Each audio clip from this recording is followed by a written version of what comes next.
ما جبتيش مزيان في الجهوي وخايف لا تسقط في الباك وتلفتي حيت ما عارفش كيفاش تحسب المعدل اللي خاصك باش تنجح في الباك.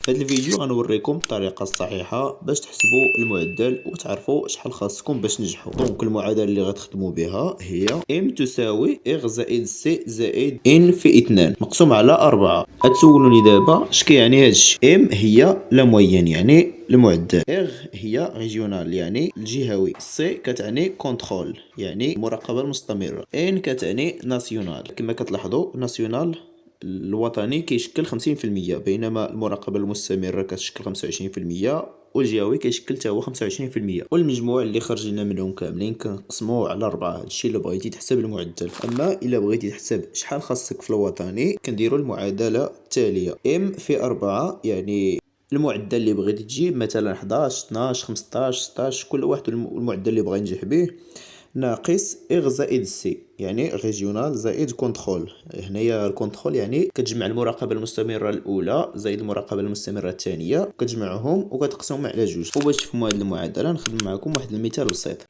المعادله اللي غنخدموا بها ها هي، ودابا نخدموا واحد المثال باش تفهموا. مثلا في المعدل بغا يجيب 11 وعنده في الجهوي 8 وفي المراقبة المستمرة عنده 13. دابا كنعوضو ام هي 11 في 4 ناقص 8 هي اغ زائد سي اللي هي 13 مقسوم على جوج.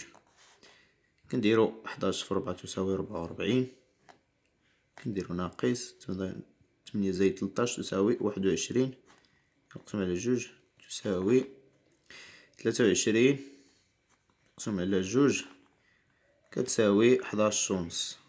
يعني خاصو 11 ونص في الوطني باش يجيب 11 باش يجيب 11 في المراقبة في المعدل.